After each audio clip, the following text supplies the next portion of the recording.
what I would like to do today, ladies and gentlemen, is I'd like to go straight into sharing the slides with you. I'll take you through the program. As we go through it, can we suggest that if you have a question on a particular point as we're going through the program, if you put it in the chat, and Jeffrey will coordinate those, and then he will stop me every so often. That way I don't get distracted. I can get distracted either way, and then what we will do at the end of the presentation, we will have an open question and answer session, and we'll take questions directly then. Is that okay? I'm sorry, I heard somebody there. It's great, thank you. Okay, sorry, great. So I'll go straight to slide share. And we'll go, can everybody see the slides clearly? Yes. Yep. Super, okay. Well, the first one is, yes, greetings from Ireland, and we have the little shamrock. We've recently celebrated our National Day. So I want to thank you officially for inviting me to speak to you today, and for the opportunity to share my career plan roadmap. I have to say, in terms of how did I develop this, well, it's something I would have loved to have had when I certainly was an employee in a financial institution here in Ireland many decades ago, but it wasn't there.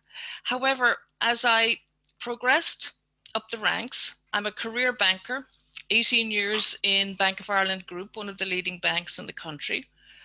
And as I progressed up the ranks, the higher I was going, the more interesting the questions became. And there were no guidelines. There was no really understanding anything about yourself deeply. It was about ticking the box and moving forward. However, my core values began to disalign with the core values of the institution.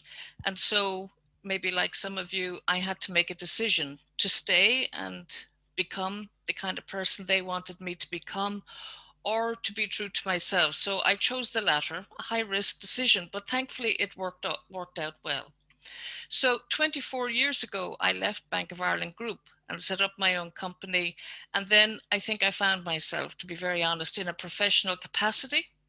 And as a result of my work overseas, I developed this career plan roadmap based on my work with individuals at all levels who were looking for something deeper, looking for some greater fulfillment, who were a bit frustrated in their work, who weren't feeling valued. So regardless of what continent or country or culture I worked in, the issues were the same. So over time, from my mentoring, I developed this, and I'd like to take you through it now and explain what it's about. So in short, it's about going within to understand yourself really more deeply, more authentically, before you determine who and what you want to be and do in the world as you go forward. So that's by way of a little introduction.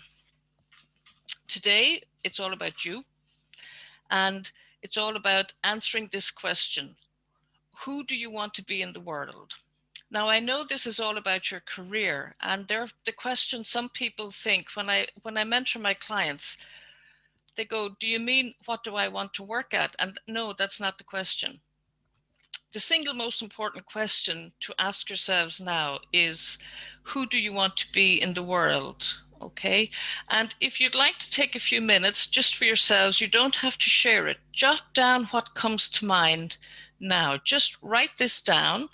Put today's date on the piece of paper and take just a couple of moments and see how that resonates with you when we're at the end of this presentation, or if you go through some of the exercises that I'm going to recommend to you later. So basically, you're going to sanity check this for yourself. So who, your whole person, the holistic you, who do you want to be in the world?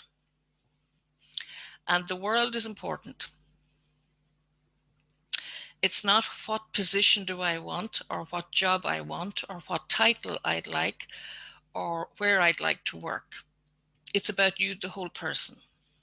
So just take a moment and don't forget to date that, okay? And this is your starting position.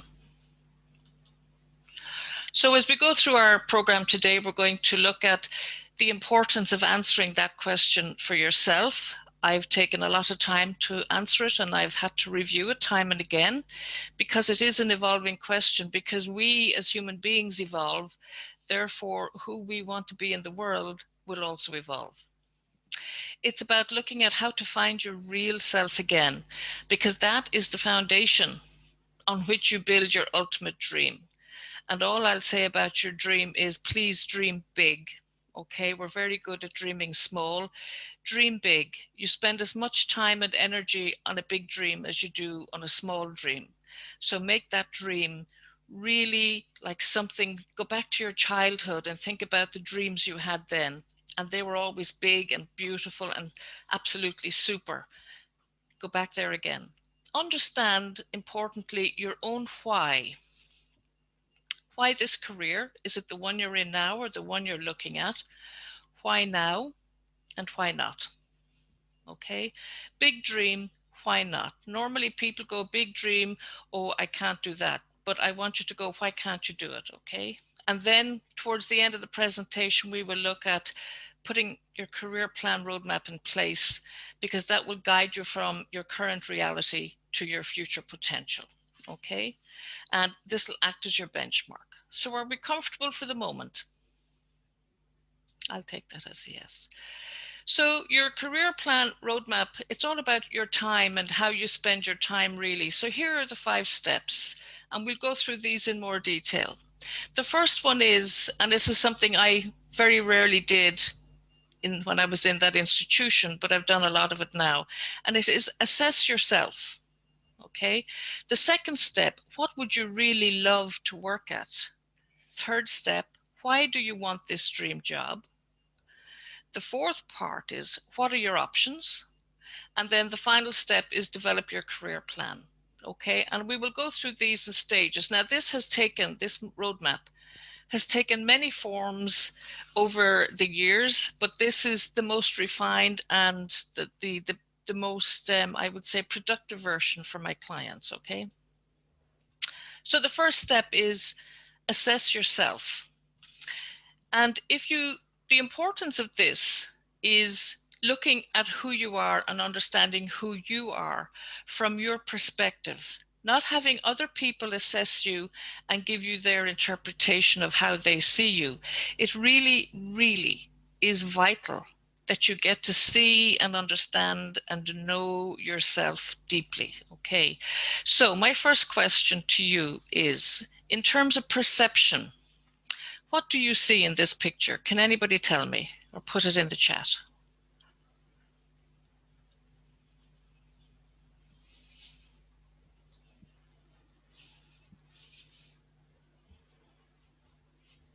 Do you see one or two or many?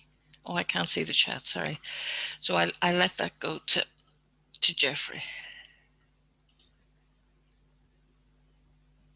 A face, a face, a face, a woman. I've opened the chat, Jeffrey, just so I can read it, yeah. A person's face. Okay. The bulk of the people saw a person's face, which is here, yes, the eyes, the nose, the mouth, the chin. Okay, correct. And one or two of you have seen the woman walking from the tree. There's a lady here, there's a building here. Okay, so she's walking through a park. So there are actually 2 images in this. We do have, in this broad image, we have the lady walking through the park. And in the smaller part of the image, we have the face. Now, in terms of what you see here, excuse me, your perception is your reality. If you only saw the woman, you're correct. If you only saw the face, you are correct, because that's your perception of what you see. Okay, now, why am I saying that? When we talk about perception and we talk about you knowing yourself and taking yourself forward, okay, we have to talk about what is it? Perception means to realize, to notice, to appreciate, and to understand. It's not just to see. And your perception is your reality. And the point I'd like to make here is how you see yourself and how others see you can often be significantly different. So while your perception of yourself, you might think it's really good, other people's perception of you might be, you are absolutely fantastic, and you need both. You need to get an understanding of both. Okay. Now, what I would like to say, excuse me, and I should have mentioned earlier, is you will get a copy of the slides after the program, so don't feel you have to write down, transcribe everything. The slides will be made available to you. So we want to, as you go through the program today, I'd like you to think about yourself as you see yourself versus how others see you, okay? And there are a number of topics that I'd like to cover here. The first one is self-awareness. This is all about having a clear perception of your personality, which includes your strengths, your weaknesses, what your thought patterns are. Are they predominantly negative or are they predominantly positive? Are they self-fulfilling or are they self-destructive? What are your beliefs and your core values? How do you motivate yourself? And how emotionally healthy are you? Okay. Now, self-awareness allows you to understand other people, how they perceive you, your attitude, and your responses to them in any given moment. Now, what I'm showing you here is as part of my program, and part of the self-assessments I run through with my clients, one of the very first exercises they get to do is this one, the personal SWOT analysis. Now, I imagine a lot of you are familiar with doing a SWOT analysis for work, and it's all very business and technical, and you've the economic factors. But how many of you have actually done a personal SWOT analysis and really thought, gosh, what are my strengths, and taken the time to think about them and to list them? So I give a few guidelines here to my clients, but how to do this, what I recommend is that they do it for themselves, but that they also ask some of their close friends, their colleagues, their family members, people whom they trust unconditionally to also do it. And this is where you will see your perception of yourself, and you will also see other people's perception of you. And sometimes people are going, I don't recognize the person in your SWOT analysis. And that's because we see ourselves generally, we see ourselves as a lesser version of ourselves than other people see us. We get very subjective. So this is a powerful exercise. You will see it on the slides when you get it. It's a hugely valuable exercise to do. Do it for yourself, get others to do, and then merge all of the findings and really look at how your strengths, how the capacity and the strengths that you have. Now, the weaknesses here, do not consider them a weakness. These are areas that need a little development. You're not as strong in these areas. The opportunities then, how you need to look at these, you need to leverage all of your strengths to build on the opportunities that present themselves to you. Don't let an opportunity pass you by because you're focusing on this. You need to always, always own your strengths and leverage them to basically make the most of your opportunities. And some of your threats, these can be internal, but they can also be external. Some of your weaknesses could actually also be a threat to you. If you lack confidence and you do nothing about developing your confidence, that will threaten your ability to seize an opportunity. And this is how you need to look at it. These are the internal threats. The internal threats are the ones that are within your control. And that's what we're going to kind of drill down to as we go through the program. This is what my program is all about. So please, please take the time, use this template and do your own SWOT analysis, okay? And get a few people to help you, and let's start the self-awareness process, okay? If we look at self-awareness again, we were talking about your core values, okay? So this is just an indication of the kind of core values you can have. Are you your morals, your honor, your conduct, your etiquette, your truth, your integrity, your hypocrisy. Are you fair? Do you treat people with respect? And when I meet with my clients and I ask them to list their core values, it's quite interesting how few people can actually list them straight away, or even the top 3 to 5. And they go, I actually I've no idea. When you put it to somebody like that straight up, what are your core values? They go, how they measure their core values really is they measure them against the corporate values of the employer they work with generally. And they know whether they agree or disagree, or they feel comfortable or uncomfortable. And that really is an indicator for them as to, I don't actually fit here. This is where there's some misalignment. So another part of the exercise is list your true core values. Now, you don't develop the core values. People think, well, I'll just list them, the ones that I think I'd like to have, or the ones that I think I would like to emanate. But that's not how values work. Your values develop as you develop and evolve in life. So your values change. You will have a few core, intrinsic, deep-rooted values, but some of the others will change. Okay. And then in terms of your motivations here, there are 2 types of motivation. We have intrinsic, which is internal, and we have extrinsic, which are your external motivators. Now, if we look at the extrinsic first, if you look at it, it's your bonus scheme, it's your pay rise, the promotion you got, the benefits you get, the prizes or the incentive schemes, any of the perks, and winning at the business of work, wherever you are. These are all extrinsic, they're all external, they make you feel good, yes, and they do have a place. We're not saying they don't have a place in your life, they do. However, the sense of fulfillment around these can be short-lived.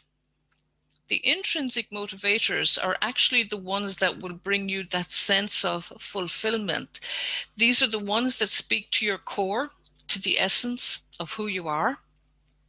It's about your enjoyment, your purpose in life, your growth, your ability to grow as an individual, your curiosity. How curious are you about life in general, about everything that's happening in the world? What are you passionate about? What gets you absolutely excited in work? How are you in terms of your self-expression, and how much fun do you have in life in general? The intrinsic versus the extrinsic, which of these are most appealing to you?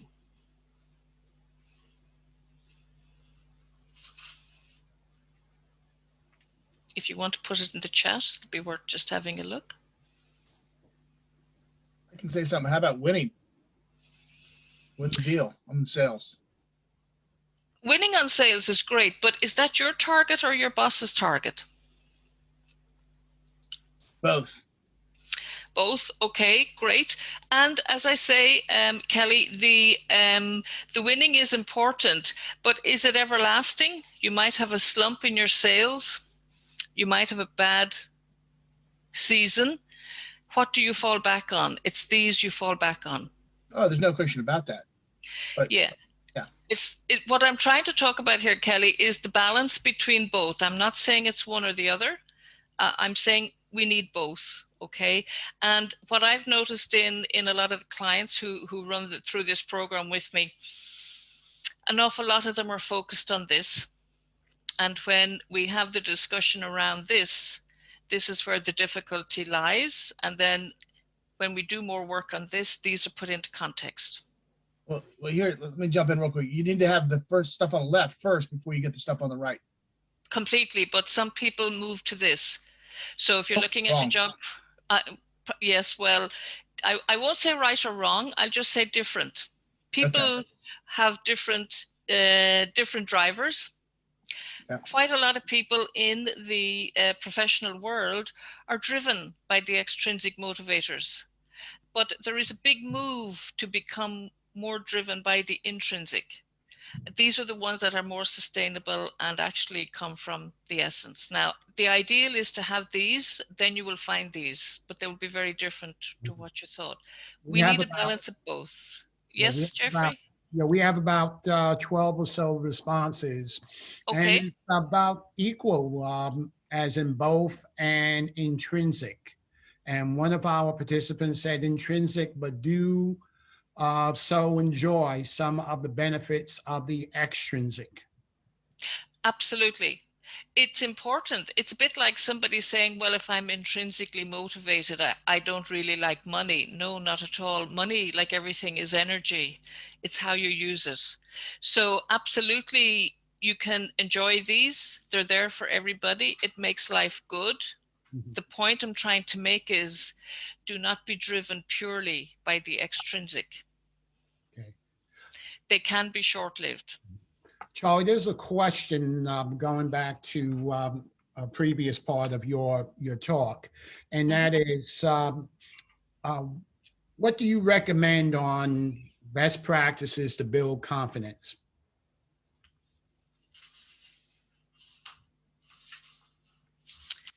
I'm just going to best practices to build confidence. Can I answer that question in the next few slides, please? Because I want to talk about the self and the confidence and the esteem comes into it. So will your colleague there allow me to go through and take it through? Of course, this is your talk, ma'am. Yep. No, we will cover it, not to worry. And any other question, Jeffrey? Are we comfortable? We're on point. Okay. Okay. Great. I mentioned before, part of your self-awareness is the low and the high emotional intelligence. This is a very good graphic. And in terms of assessing yourselves, I would like you to just evaluate yourself at this point in time as to where you are in terms of your emotional intelligence. Are you struggling between aggressive, demanding, egotistical, bossy, confrontational versus being assertive, ambitious, driven, strong-willed, and decisive? Now, there's a very fine line between being bossy and strong-willed, okay? Then look at, are you easily distracted, glib, selfish, a poor listener, or impulsive versus warm, enthusiastic, sociable, charming, or persuasive? So the same applies for green, patient, stable, predictable, consistent, good listener, detailed, careful, meticulous, systematic, and neat. Very fine line between a lot of these, okay? I would like you to assess yourself. And what some of you will find is that you're coming between low, medium, and high. The ideal is to be over here and to work from a place of high emotional intelligence.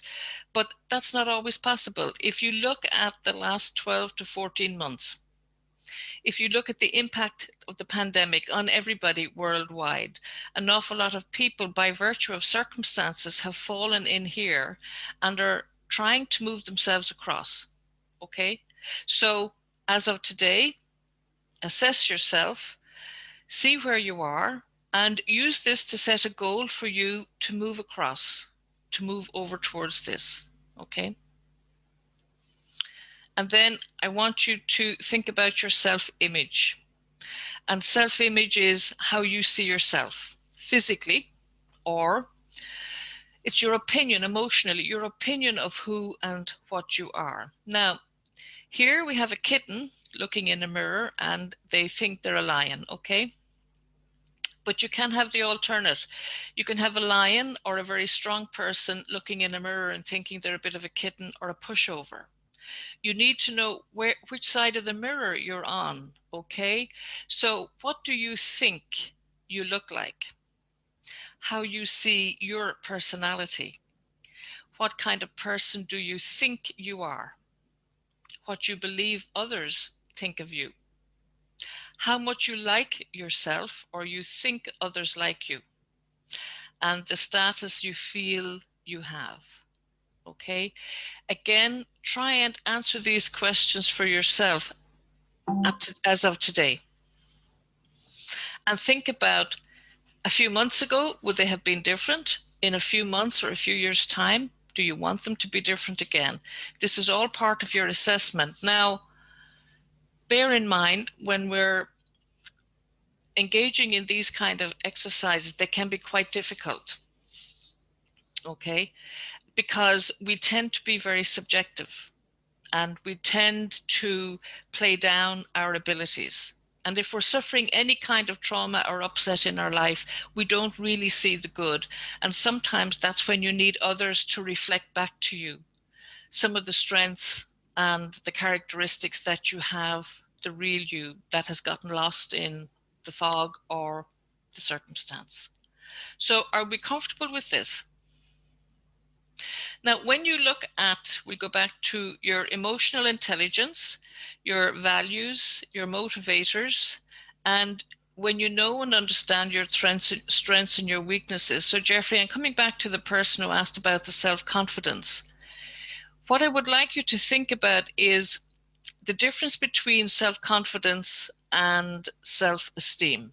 Self-confidence is knowing that you are confident in your skills and your competencies and your abilities. So you are confident in what you can do. Self-esteem is your belief in yourself. And you need to go back to your self-awareness and your emotional intelligence and your core values to find the real person you believe in. So the confidence and the esteem, they go hand in glove, but your self-confidence is you're confident in your abilities. Your self-esteem is your belief in yourself. And another element to that I'd like to add in is your self-efficacy. And what that means is that you know that whatever life throws at you, you will manage it. So when you think self-confidence, please align it with self-confidence, self-esteem, and self-efficiency. Okay? Does that help the person who asked the question? If you can come back to Jeffrey and just let us know, that would be great. Okay. Any question? Oh, no, before I do that, I'll just come to here. So your self-assessments. As part of my program, the self-assessments that are generally conducted are, we do an assertiveness assessment. A lot of people feel they need to learn how to become more assertive. We assess leadership and management skills in particular.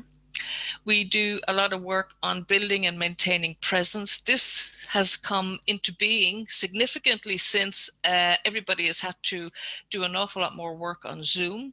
And it's how do I maintain presence in the virtual boardroom as opposed to the physical boardroom. We do a lot of work on communication and listening skills, which is intrinsically linked with this. We look at the art of delegation. A lot of executives that are with me, they're saying, you know, their ability to delegate when they don't have all of their people with them has been proving difficult.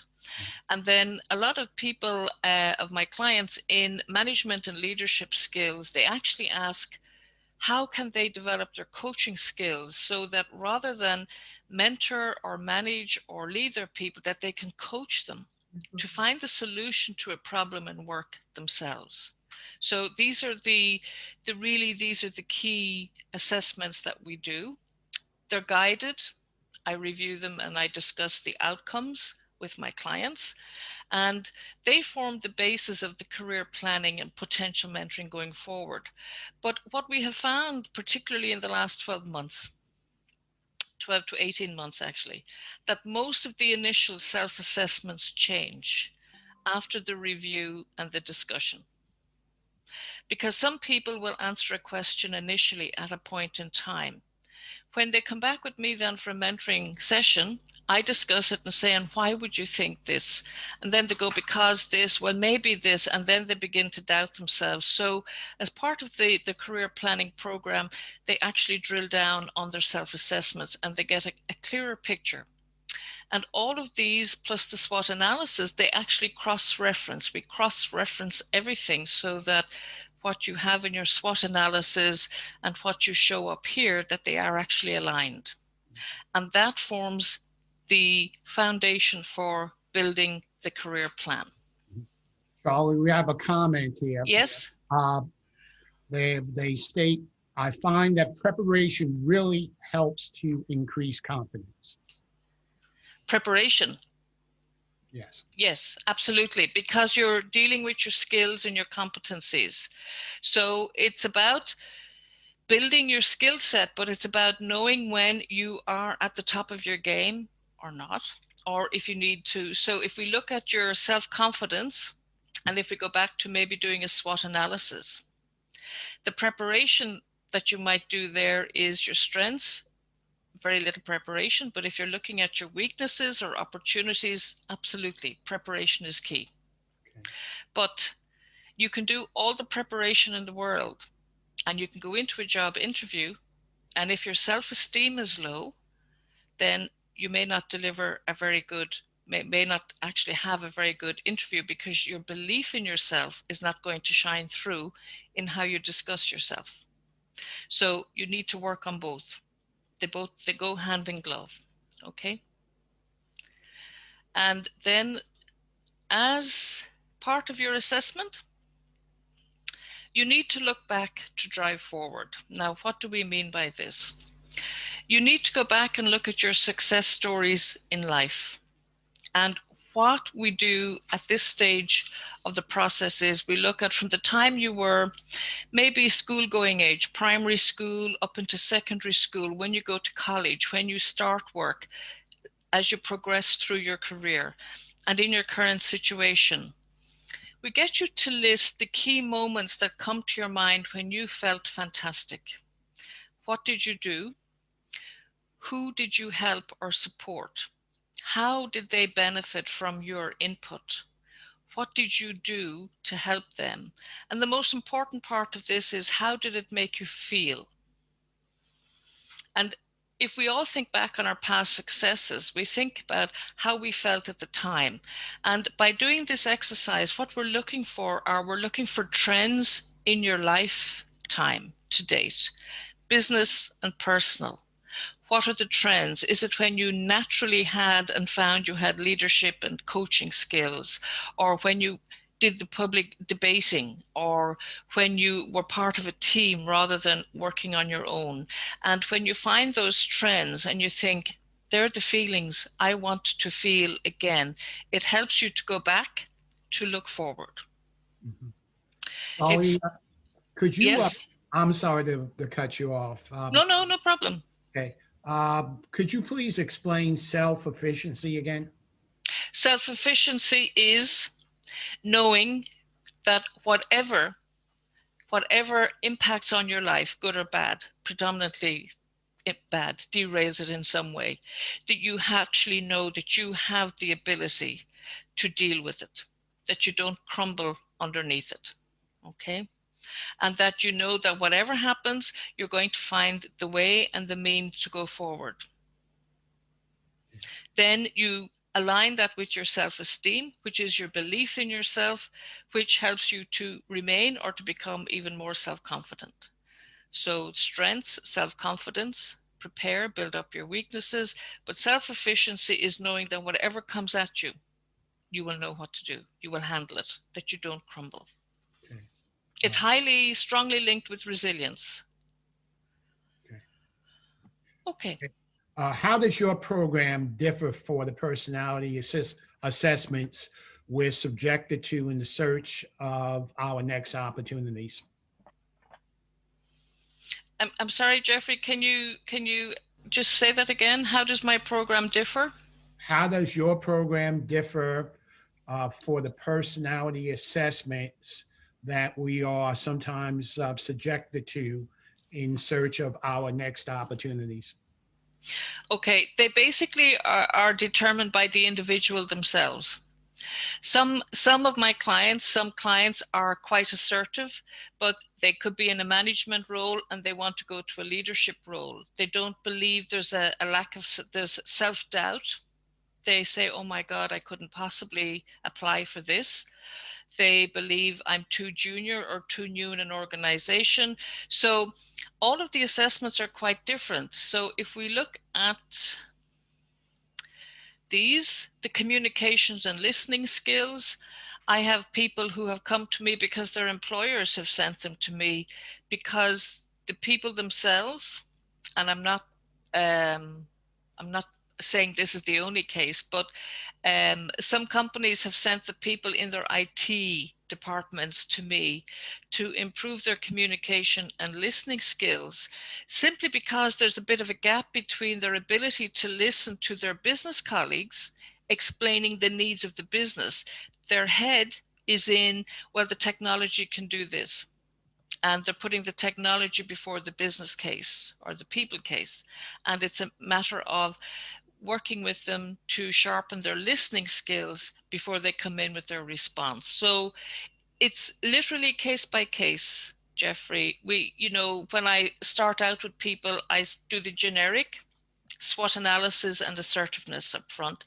Most times now I'm building in the listening skills. Then depending on the individual needs of each client, then we take it forward. Some will go straight to this. Some have difficulty with this. A lot now are having difficulty with this because of Zoom. So it's case by case, Jeffrey. Case by case. Okay. Okay.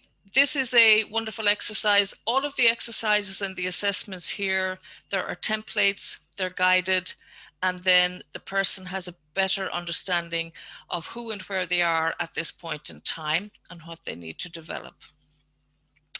When they've done that, then they have to ask themselves, what would they really love to work at? Big question, are they living an expansive life? How do they feel now? The mere fact that they have engaged me would suggest that life is not expansive, that it has become constricted, that they're stuck, that they're frustrated.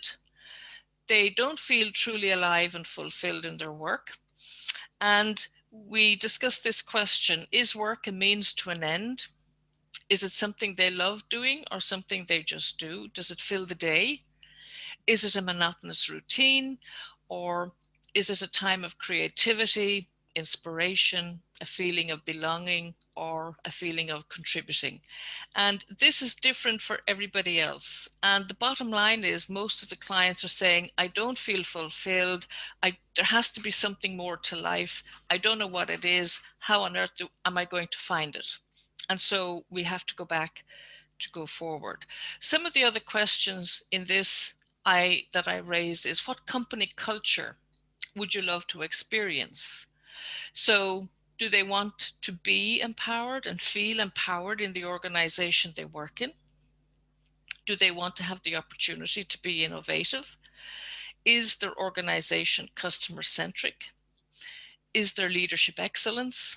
Is there a learning environment? And is it a safe place to work? Okay. And in addition to this, are their leaders empathetic? Do they understand situations from their employees' perspective? Do they understand the need for family time or time out or a work-life balance, etc.? So it's quite interesting when we ask this question of my clients, that sometimes they actually don't know what kind of environment initially, and they say, well, I just know it has to change. And then you go, well, what does the change look like or feel like for you? And when they drill down, they can actually answer it. Okay.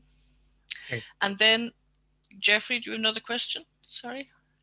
Finish your thought, and then we have several comments from the chat, along with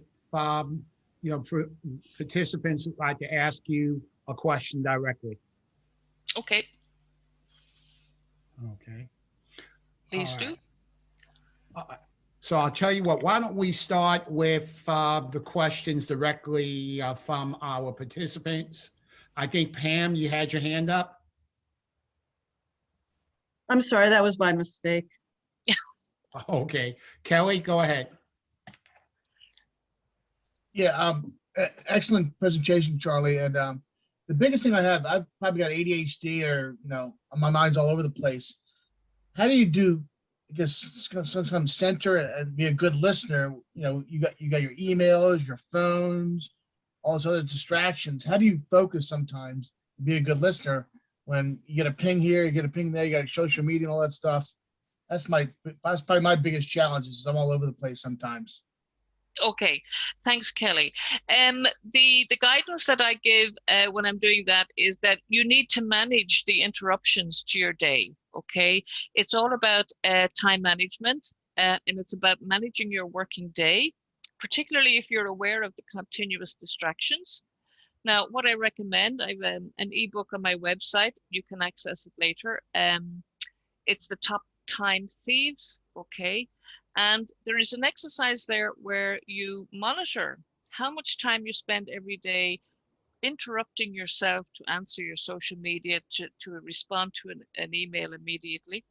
You document that for 2 weeks and you look at how much time you lose with those distractions.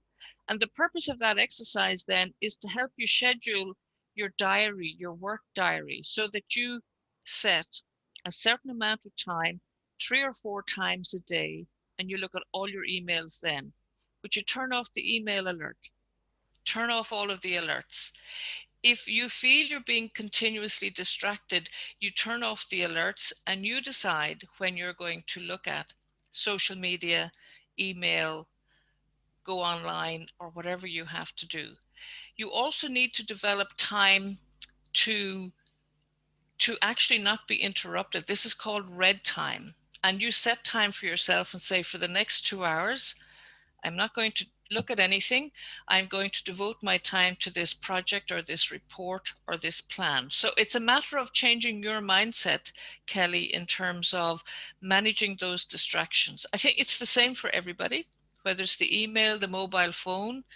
Do you set a time limit, the end of your official working day when you're at home? Can you switch off the mobile phone for work or just not respond to it?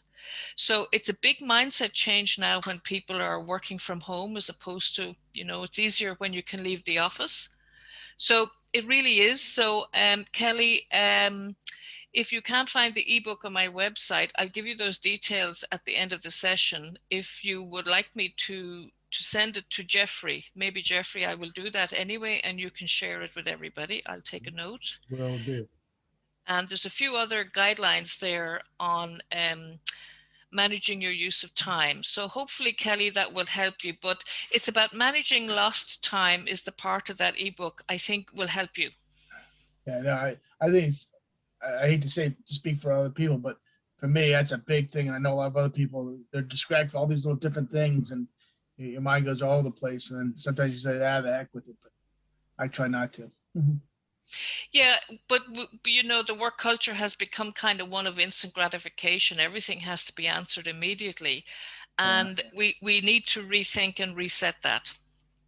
And also in the book, it'll help you look at the difference between urgent and important tasks. It'll help you schedule your work accordingly.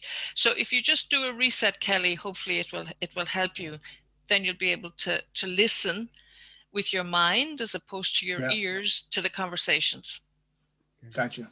Thank you very much. You're very welcome. You're very welcome. Jeffrey, yeah? Yeah, we have an extension add on to your definition of self-efficiency.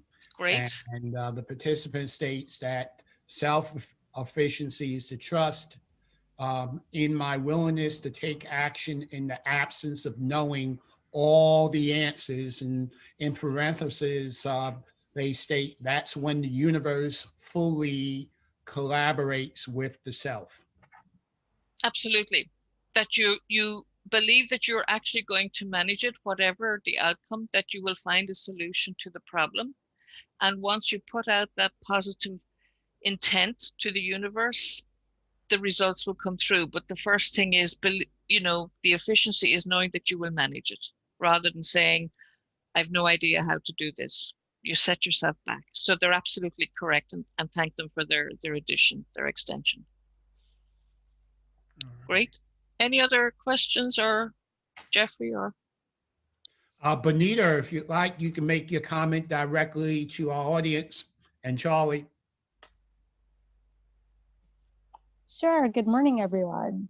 So to the question, or rather the comment about productivity and distractions, I've found the most insanely motivating thing ever. There's an app that's free. It's called Flora. If you use it, the way it works is you set a block of time, 45 minutes, 30 minutes, hour, whatever. If you go online, whether it's email, whether it's surfing the internet, whether it's social media, you will kill a virtual tree. It is the most insanely motivating thing ever because you don't want to kill a tree. I highly recommend people to try this. It is absolutely genius. It is really, isn't it? Yeah, you're right. Nobody wants to damage nature. That's great. Thank you for sharing that, Benita. Yeah. And the 45-minute blocks are brilliant because it's a bit like what I was saying to Kelly. Manage your time, chunk it out, take a break, chunk it out, take a break. So it's just about changing the mindset. But great if that app is there. It's another incentive. Thank you. I might also suggest Pomodoro technique. So work for 30 minutes. Yeah. Take a 5-minute break. Yeah, it's in my book. Thank you. You're welcome. Thank you. Janine, would you please share your reflection with Charley?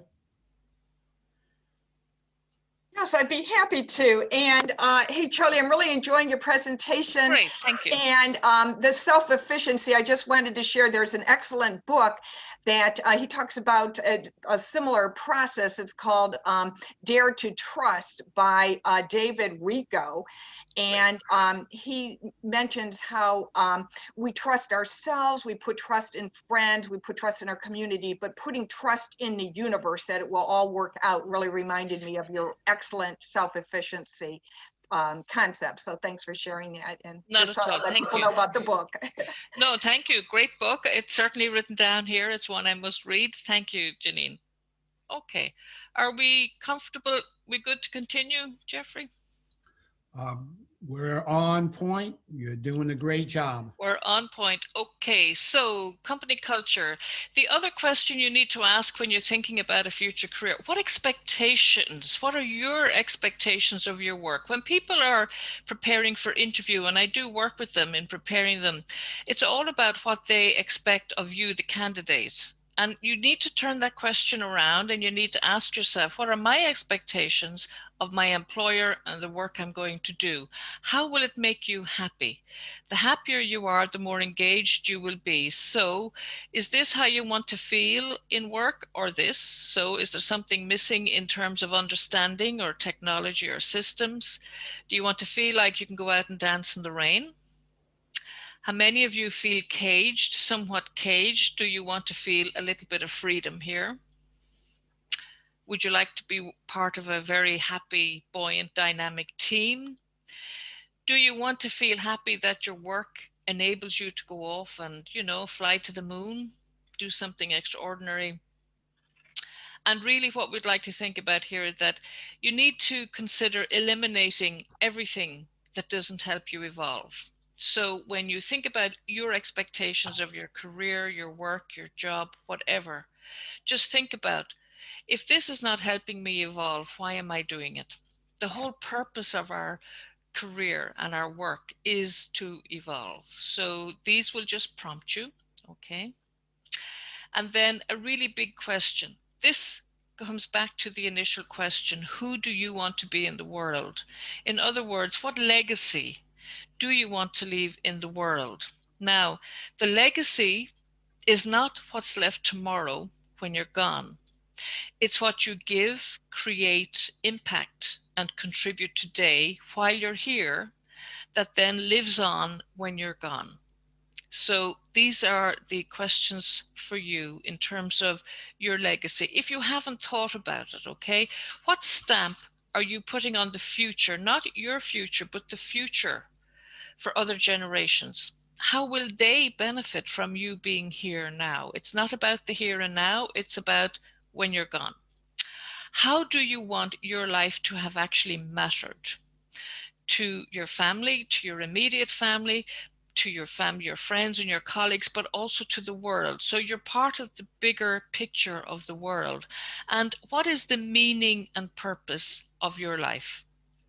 These are simple questions. The answers are not necessarily simple, but it's really important to understand what legacy, if any, do you want to leave in the world as a result of your work? Okay. Key questions. So the next step of the roadmap Why do you want the job? And this is the predominant reason, actually, so far in a lot of my clients, predominantly. Change is painful, but nothing is as painful as staying stuck somewhere you don't belong. Now, this sense of belongingness that we talk about here, this is all about, and I'm sure you're comfortable with it, employee engagement. And this is very topical at the moment, particularly with the mix of remote working and physical working. And if you don't feel that you belong to a team, to a department, or to an organization, it can be quite isolating, whether you're in the office surrounded by your colleagues or whether you're at home going, nobody knows I'm here, nobody knows whether I'm doing okay. So then you can start feeling stuck because you're not connected, you don't belong, and there's a disconnect. However, if you are in the midst of people but still feel stuck, you've contributed so much, you've achieved so much, but you're not moving up the ladder or you're not progressing as you would have hoped, that is a really dreadful feeling. You feel you're stuck, but more importantly, you feel unfulfilled. And when you begin to feel like that, it tends to fester. So this be one of the reasons why you want a different job, okay? The other question is, you have natural gifts and talents. We all have them, okay? And the best advice is use the talents you possess, for the woods would be very silent if no birds sang except the best. Okay, we may not be the best at everything we do, but we all have a contribution to make. And that's really important for us to remember. Okay, so again, a bit of an assessment. What are your natural gifts and talents? Go back to your SWOT analysis, go back to your success stories, go back to all of those assessments. You'll find the answers there. The question then for you is, are you using them to best effect effortlessly? If they are natural, they will be effortless. And are you using them with love and conviction? This is where you feel passionate about what you're doing. How does using your natural gifts and talents make you feel? Again, go back to go forward. And how does using them make others feel? So think back on what your customers, your colleagues, your boss have said to you. How have you made them feel? And then, if you're not using them, do you feel you and your core values are misaligned with the stated values of the organization? Are you frustrated? Do you feel stuck? And do you feel like there's so much more to you or your life? That the whole holistic person that you are is not being seen, is not being given a chance. And if you feel, well, time is running short, I need to move along, I don't want to stay like this forever, okay? Another big question, are your core values aligned with the stated values of your employer and your organization? So the two need to be aligned so that you are aligned with the organization. If you're misaligned, it will impact on performance because you will not be tapping into your highest potential. Remember, this is the very essence of who you are. This is very much aligned with your core, your natural talents and gifts. If you're not utilizing them, you're not working to your very best. So if you want to have what they say, the buzz, go back to your values, okay? And then, do you want to have local or global impact? An awful lot of people say, oh, well, I couldn't because, you know, I've traveled to over 27 countries and I've worked in them. And when I was started in the bank, I would have to say I never in my wildest dreams thought I would do that, because I thought my big dream was to be a successful businesswoman, but I only saw in Ireland. And as you know, if you look at the map, Ireland is one very tiny country compared to yourselves, okay? So when I was feeling a little bit misaligned, I beg your pardon, with my employer, I thought bigger, but I did a little bit of work on myself and I thought, what do I really want to do and who do I want to be in the world? And then I started to look at this. Now, then I started to travel, but I haven't traveled, obviously, in over a year, but I'm still working in Ethiopia and Georgia and Dubai. So it's fabulous, but I haven't left home. You don't have to travel to have an impact. And I think this is a really, really important message, particularly now in this period. So you need to expand your mind and to take you as far as you choose to go. Okay. The question remains, who do you want to be in the world? Are you going to act local but think global? You don't have to travel anymore. Absolutely not. Okay. And then what difference will your new work, your new job, or your new career make to you? And that's the most important thing. It will make a difference to other people, but it's all about the holistic you. It's about who you are in essence. So what difference will it make? Happiness is mostly a byproduct of doing what makes you feel fulfilled. Is this how you feel at work every day? Are you absolutely have time out, time to take a break, but happy with what you've done?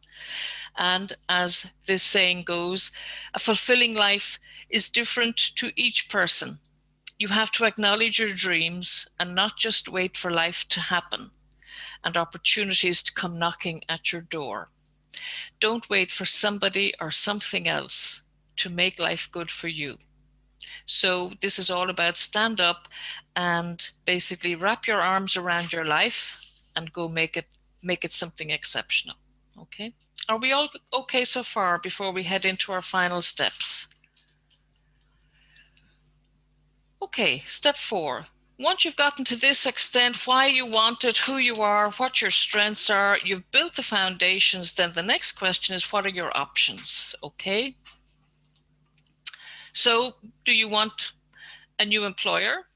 Do you want a new business sector, a new country, or are you happy with your employer and do you want to move up the line? Okay. So the big thing here is to do your research based on your new or your revised direction, goal, or dream. If you're going to fly solo, believe me, I know it takes courage, but it feels great. It's absolutely scary, don't get me wrong, but the fulfillment far outweighs the fear. Consider your best options: sole trader, limited company, maybe you're happy to go into partnership. What pain points do you provide solutions for?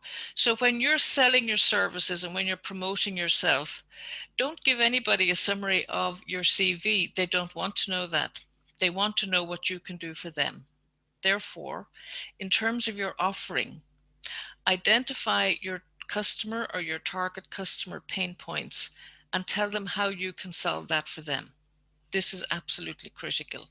In your CV for your employer or a new employer, identify the pain points and tell them how you're going to solve them. Understand who your target market is, identify them, recognize them, be them, understand their journey, their customer journey, and then you pitch to them. Build your professional presence on the website. Your LinkedIn profile, absolutely crucial, and I know Jeffrey supports you there and in the social media. And develop your messaging and promote yourself. This is not necessarily enjoyable. It depends on each individual, but it is something you have to do because any future employer or any future client, regardless of how you want to develop in the future, they're not going to engage a CV. They're not going to engage a resume. They're going to engage a human being. And you have to be able to present yourself to your best effect. As they say in the business world, the paper never refuses ink, but you have to emanate and become your CV and your resume. And this is how your interview will be stand or fall on you. Okay. And Charley? your performance. Yes, Jeffrey? Yep. Yeah, we have what I think is a profound comment in the form of a question. Gene, would you unmute yourself and ask the question, Charley, please? Thank you, Geoffrey. I think I was looking, how do you promote yourself with your current employer? And it dawned on me that I came from a culture where people is frowned upon to speak about oneself. It's, you know, the community always come first. And also, I am a natural introvert. So how do you really, and I know that it's necessary to leave modesty at home and fly my own flag. So how would you suggest somebody with my predicament goes about it? Okay, thank you, Jean. Being an introvert, first of all, knowing you're an introvert is great. Some people wonder, why am I not so sociable or extrovert? So being an introvert doesn't mean that you're not passionate about who and what you are. You just need to get comfortable with how you promote yourself. I do understand the culture of not speaking about yourself. I've worked in a lot of the African countries, so I'm quite familiar with that. And culture plays a part. But Jean, when you think about it, you have to look to the future. We cannot let our past or our traditions define us. We acknowledge and we respect them, but we need to look at who we want to be in the world. It's always about going forward. We can't go back. We can't live in the past. We have to acknowledge the value of it and build on that and move yourself forward. I mean, Jean, you know, if you had some of if you have children or if you have young people speaking to you, you're not going to tell them to restrict themselves because of previous cultures, I imagine. You're going to tell them to go forward bravely. So it's a matter of going back. That slide, I said, go back to go forward. Go back, look at what you've done, look at what your culture means to you, but also look at the good you've gotten from it. And then you need to build on that to go forward. Okay, you need to say, how do I take that forward and not let it define you or restrict you?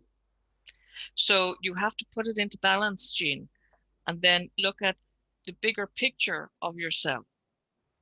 When you get past that, it will be easier for you as an introvert to then present yourself and go forward.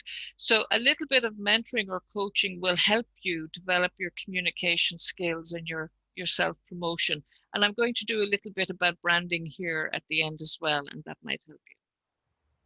Does that help, Jean? Okay, thank you. Any other questions? Are we comfortable? Okay. So we were, yes, identifying your target market, building your professional presence, developing your messaging and promote yourself. And then if you want promotion with your current employer, really it's about leave your modesty at home. An awful lot of traditions would suggest that in the employer, there is something that's called the pecking order. So because somebody else has maybe more service than you, they are naturally going to be the next person in a job. That is not always the case. So don't assume and don't be modest. And then take the initiative and fly your flag. Now, what we mean by this is don't just wait until a job profile or a job vacancy is announced. Update your CV, email whoever you need to email and say, I'm really interested in developing my career. I thought I'd like to share this with you. And if there are any opportunities here, here, and here, I'd really love to discuss them with you. Or, as some of my clients have done, we've developed their CV, they've gone to their ADONs and they've said, I'd really love to develop my career and I would be delighted if you could guide me on how I can do that. Don't be afraid to ask your senior managers, the HR people or the people who are going to make the hiring decisions. Do not be afraid to let them know that you're interested in progressing your career and you would like their advice. Not just, here is my CV, what can I do, but can you guide me? They love to be asked and they love to help. You need to wave the flag. If you don't fly the flag, nobody is going to fly it for you. Okay, and then the question is, are we talking about the new you or the real you? So whatever your goal, do you have the skills and competencies for the future role you've identified? Do you need new additional experience to drive you forward? Should you take a sabbatical? Should you maybe try another type of work, go to another area, build your experience? It depends on the goal you set. Is your self-doubt getting in the way? Another way of looking at this is, do I need to get out of my own way? Okay, it's a very interesting question. I think a lot of us have been there at some stage. Do you need to stretch yourself more? Do you need to believe that you can actually do more than you think because you're so long in a certain job that you think this is about it? And then, are you changing job for the right reasons? And this is a big question, okay? So there's a lovely question here. What masks are you using to hide the real you from the world? When is it time to remove the masks and reveal the true person and feelings underneath? They're wonderful questions here, okay? And then, big question for you, does making the decision to change and the process of change fill you with excitement, joy, and a sense of having stepped into your own power? And that really is where you want to get to if you're really looking to do something different and to be more yourself. You want to have a sense of excitement, joy, and a feeling that you're stepping into your power, the real you. As Robin Sharma says, it's all about your commitment. Mastery in work and in life is about committing yourself to being excellent in everything you do, no matter how small and no matter if no one is watching. So do you practice excellence in your most private moments? It's not about impressing anybody else. It's about being true to yourself and mastering your commitment to developing yourself to be the very best version of yourself. Then step 5, develop your career plan. I'm conscious. Am I okay for time, Jeffrey? You're good, yes. Okay, good, thank you. So the career plan roadmap. This is what we want to develop, okay? Some people, some of my clients have thought this is the awful part of the exercise because it's about committing to the steps you need to take. Others are excited by it. But as the wonderful Ugandan quote goes, if you don't know where you're going, any road will take you there. So quite simply, this is your end goal. This will be your starting position, and the roadmap we develop will be your checkpoints, the key points to get there, okay? So some of the things you need to do as part of your plan: grow your network. The richest people in the world look for and build networks. Everybody else looks for work. You need to decide where you want to position yourself, okay? And good networking has a basis of trust and support, and it can mean the difference between a mediocre career and a phenomenal career. So the whole point of networking, and I have to be honest, when this was first introduced many years ago, I found it very difficult to actually build a network. I found the whole concept of networking very difficult because I'm quite a shy person. You mightn't think that with all the talking I'm doing today, but I am quite shy. And this was difficult. So I joined some networks and I left, and then I joined again. But I'm more selective now in that the networks, I'm positioning myself in networks that suit me and where I'm going in life, and that's what I'm recommending to you. They will help you strengthen your business connections. You will get some fresh and new ideas. It will raise your profile. You will get access to job opportunities, or potentially get access. You'll gain more knowledge for sure from other people's experiences and all of the steps they've taken. You will get career advice and support. It will help you build confidence, because what you'll realize in the networks is how much more you know than you think you know. You'll get a different perspective for sure, and it will help you develop long-lasting personal relationships, all of which will help you, because once these are particularly wonderful to have, because the personal relationships will outlast the business relationships of a network. You need to update your CV. I know it's something you do. It's something I do with my clients as well. And as I'm sure you're aware, you get one chance to make a good first impression, and your CV is generally that first impression. So you need a sharp, quality CV, authentic and accurate. Remember, paper never refuses ink. It must be reflected in your face-to-face interview. And when you're applying for a job application, your CV must reflect most of the requirements of the job on offer, more if you can. So if there are 7 qualifying criteria for a job and you meet 5 of them, the rule of thumb is you apply. You have to keep waving the flag, and you need to keep your CV up there in the minds of other people. You need to spend time developing it, use correct spelling and grammar, consistent font style and size, and then make it easy to read. And I'm sure you're familiar with KISS. Keep it short and simple. No storytelling. Okay, it has to be easily read, easily understood, and when you sit in front of them at an interview, you have to be able to personify what was in that CV. So be very careful. It's a very, very powerful tool. Okay. Charlie? Yes, Jeffrey. Well, there's another way of looking at KISS. Keep it simple, stupid, and just. I know. We'll keep that last S out. I was about to say that too. Yeah, I try not to use that because it's probably the one I'd be renowned for. So I just go keep it short and simple, and I'm very conscious of culture. It's great though. Okay, a little bit about self-marketing. So this is more linked to not just your image, and it's not just about your interview. It's about your brand. So your brand is what other people say about you when you're not in the room.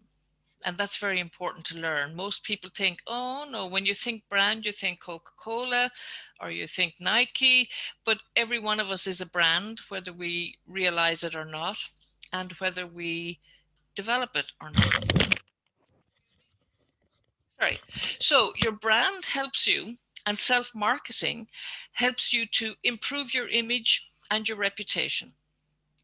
It's sometimes called personal branding because it uses branding tools to create an image around you rather than a product. And while you are tangible, you're not a product. So you have, it's very, very, it's very, very fuzzy.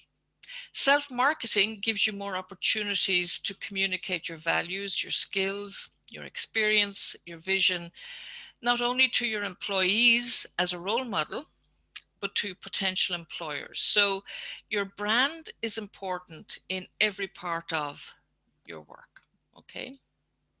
Now your personal brand tells your story, how it reflects your conduct, behavior, spoken and unspoken words. And remember your story, go back to come forward. What are the successes? It differentiates you from other people, possibly other candidates. Professionally, it's the image people see of you in real life, in the media. Remember, social media can kill or cure online.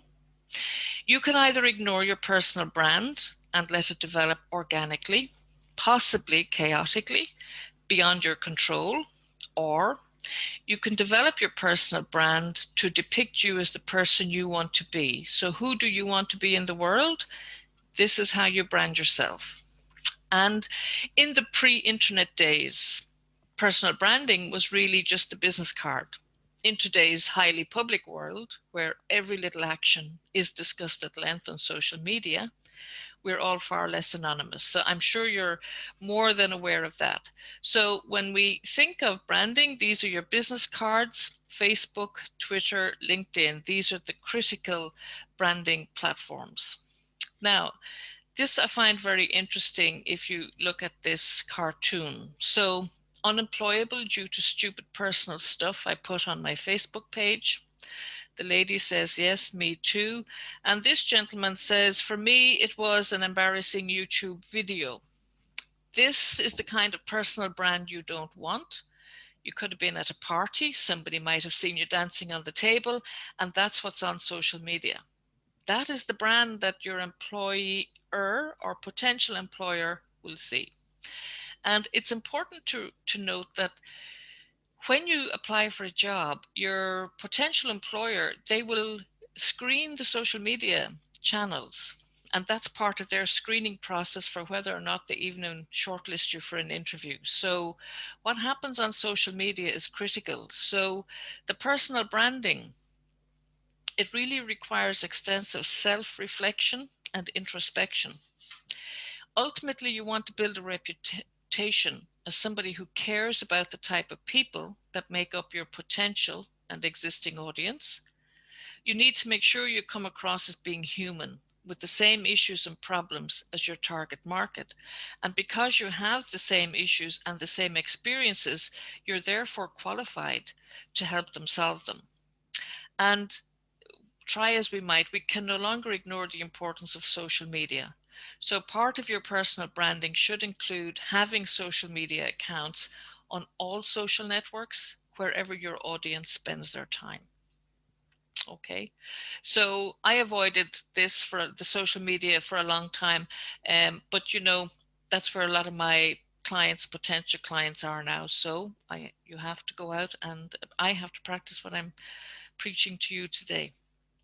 So as Richard Branson would say, if you want to stand out from the crowd, give people a reason not to forget you. And as we close out our presentation, to do a career plan yourself, you can follow all of those steps. You don't ever have to talk to me, but if you have any questions, please do. So the question for you, to do or not to do, that really is the question. So do you have any other questions that you'd like to raise with me, please, based on anything that we've discussed so far?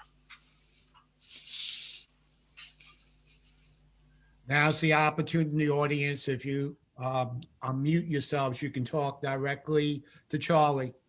Charley? Yes. This is Regine. I have a question for you.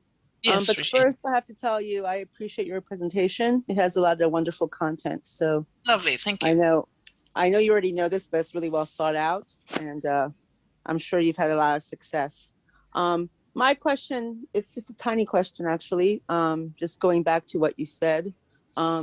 You said something about being an introvert, and something about why people are an introvert, or what does that reflect? Do you remember that part? We were talking, I think you were talking to, okay, good. Okay. Because you said something, and I just want to confirm that I heard it correctly about being an introvert. And sorry, Regine, what exactly about that struck you that you would like me to rephrase? Well, and interesting that you say rephrase. That's a good way. That's exactly what I was thinking. Because you said something, and if I heard it wrong, let me know. But I believe you said that being an introvert means that you're not really really into self-promoting. Is that what? Yes, you can find it difficult. Yeah, you can find self-promoting difficult, because if you're an introvert, you're quite shy about putting yourself out there. You're not going to be in, your presence is going to be muted. So if you walk into a room of people, and if you're really good at reading the body language, Regine, you'll actually be able to identify the extroverts and the introverts in the room by virtue of how they hold themselves, their presence, their posture, their facial expressions. You'll just read it. And introverts naturally find it difficult to network, because you have to actually walk into a group of strangers and go, here I am, and talk about yourself. And that can be quite difficult. So that's what I was saying. So if you do a bit of the inner work, if you have your SWOT, is really one of the biggest tools that you can actually focus on the strengths. And it's about the mindset, really, Regine. It's about going into a room saying, I have all of these strengths. I need to tell people about this.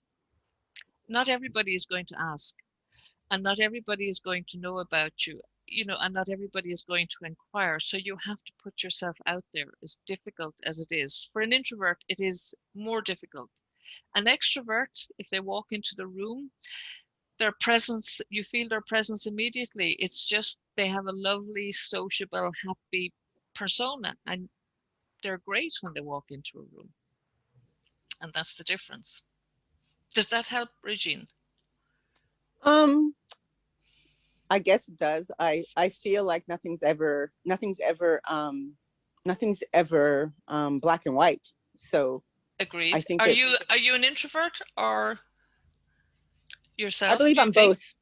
I'm both. You have a bit of both, yeah? And predominantly, which would you be, introvert or extrovert?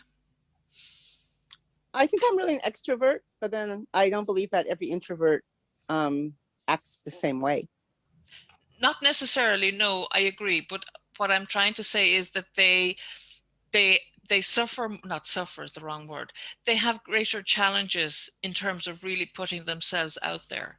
They also, there are statistics to show that they can tend to succeed less at interviews, or they do less well because they just suffer from self-doubt. The CV will be excellent, but if they can't bring that to life at an interview, simply because they're that bit more introverted. And in that case, you need to be an excellent interviewer to draw the person out. So you have to be able to read the body language. Yeah. So if you're an introvert as an interviewer, you should be able to recognize yourself at the other side of the desk. Do you know what I mean? And then you have to draw them out. So if you're in that interview role as an employer, you need to be able to read the body language, or if you're managing a team of people. Are there extroverts that you've come across that are not good at self-promoting? Absolutely not. And really? I found it. I found it really interesting.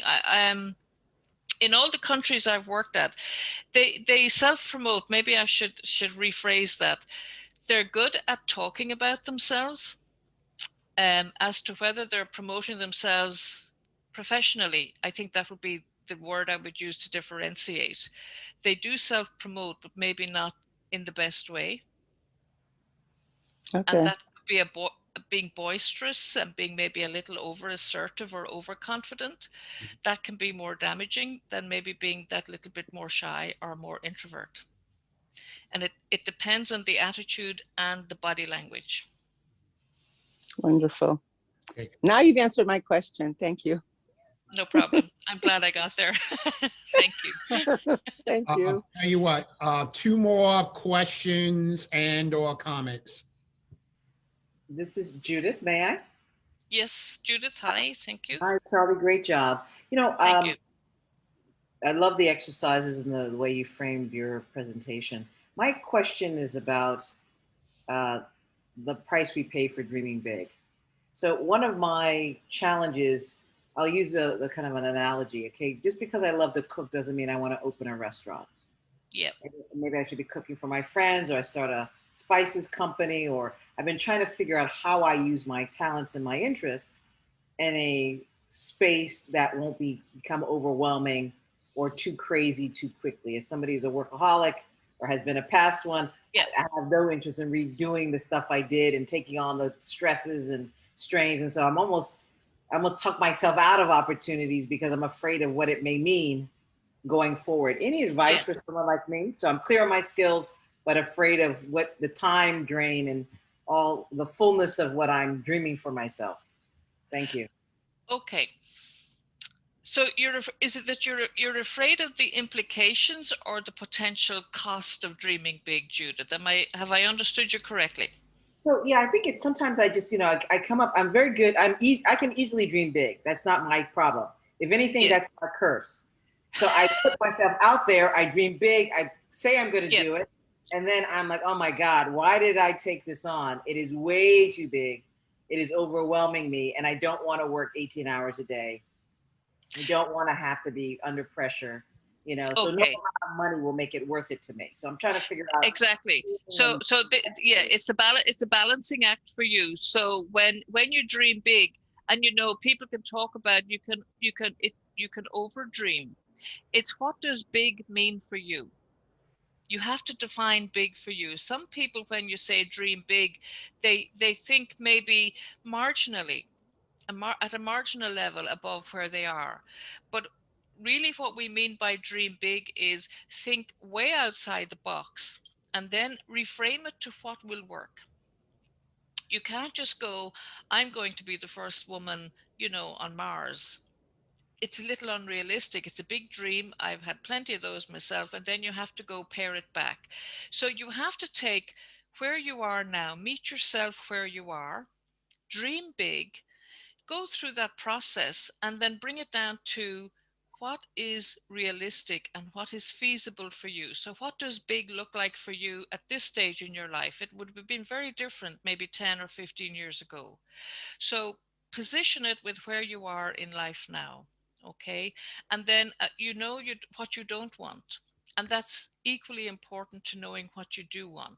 So if you go back through a few of the slides, what does your working day look like? Well, it doesn't look like 18-hour days. I only want to work 4 days a week, 4 hours a day, 3 days a week. So you set the parameters in that big dream. So you control it in actual fact, Judith. Okay. Thank you very much. Okay, thank you. Okay, one more question or comment? Yes, I have a question, Jeffrey. This is Janine. Charley, just outstanding. I feel it was really synchronicity to be here today. So thanks so much. A quick question, and that is, you talk about flying solo. Is that also in your career planning process as opposed to applying for like a regular W-2 position? Yes, my career planning is not about staying in your existing job.